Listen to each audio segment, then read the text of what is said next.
If your emails are getting opened but not clicked, you've got a bigger problem than you might think, because opens don't pay the bills, clicks do. And low click-through rates mean you're wasting traffic you already own, you're paying more for ads than you need to, and you're slowly killing your deliverability. So in this video, I'm going to show you the exact levers we use to increase CTR for e-com brands without sending more emails or offering bigger discounts. So let's fix it today.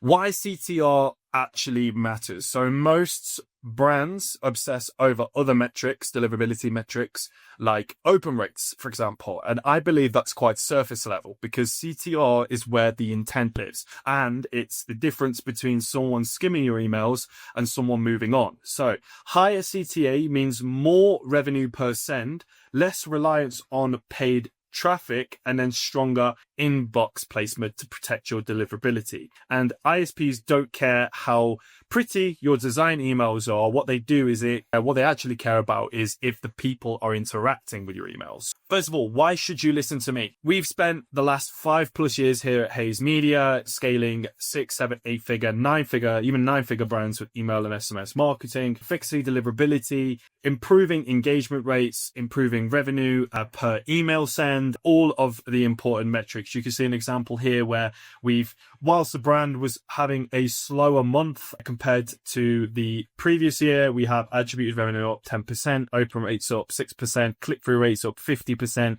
bounce rates down, spam complaints down. So this is a good example of why you can listen to me today with the tips that I'm going to show you. So first of all, fix number one is making your buttons stupid obvious. So if someone has to think about where they click, you've already lost them. And big buttons work because they reduce friction, they guide the eye to where it's most important, and they're faster for the brain to process. Because it's not rocket science, it's generally human behavior. Bigger the target, less effort, more clicks, okay? So have one primary button like this with a clear action of what to take next with no distractions. All right. Super, super simple. This is a great example of an email that does that, has the button at the top fold, a great, mobile friendly as well design, which we'll get onto in a moment. Second point is to start with the subject line, okay? Because subject lines earn the open and sometimes even the click before they've got into the email. So obviously, as we know, you don't have an open, you don't even have a click. It's as simple as that. So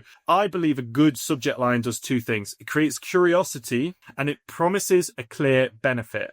Okay, because with the subject line, you're opening a loop in your subscriber's brain. And when they're seeing the email, they want it to be closed. So before you get clever with your subject lines, before you throw them into AI or ChatGPT, think to yourself, okay, ask yourself one simple question. Why should they care? And if you can't answer that in one line, then you need to rewrite the subject line. Fix number three is what I just mentioned previously, is optimize your mobile. Okay, it's mobile first or don't bother, because over half of your emails are opened on a phone, and it's not a trend, it's not going up or down, it's just reality now. And until the phone gets replaced with something else, maybe it's something smaller, whatever it is, on the move, people are using their phone, which means to have it optimized, you need single column layouts, buttons visible immediately, and no tiny text or pinching. Another important thing as well here is to have low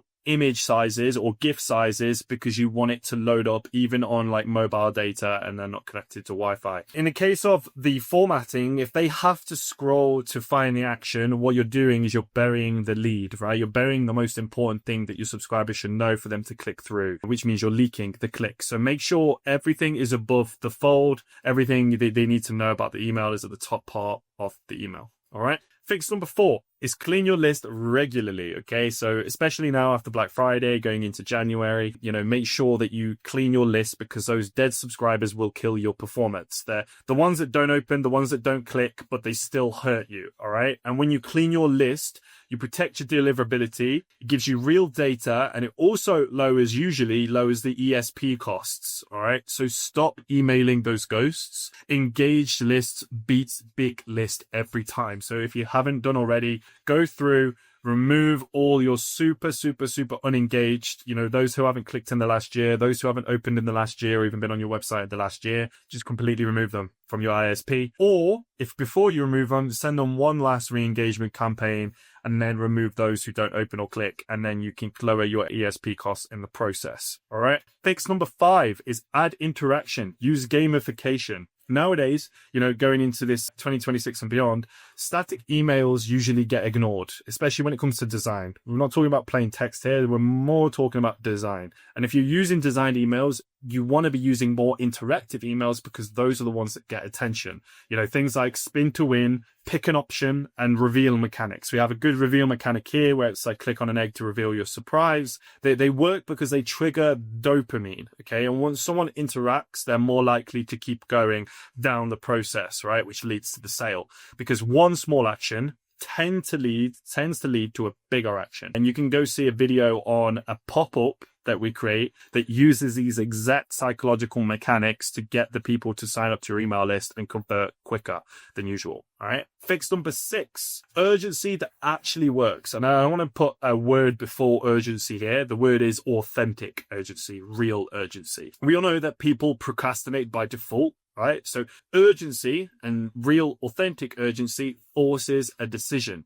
Things like deadlines, limited stock, time-bound bonuses. All right. We're not using manipulation tactics. We're not trying to use fake countdown timers and dates and deadlines and stocks and stuff like that. We're using simple human psychology with authentic urgency because really the fear of missing out beats the promise of saving money. All right. So use it properly. A one simple mechanic to use is if you have a sale and you have a specific deadline, like a date and time that it ends, put in the exact date, which is maybe 2nd of January, the exact time in the time zone that it ends. So for example, it ends on Wednesday, the 2nd of January, 2026, 11:59 p.m.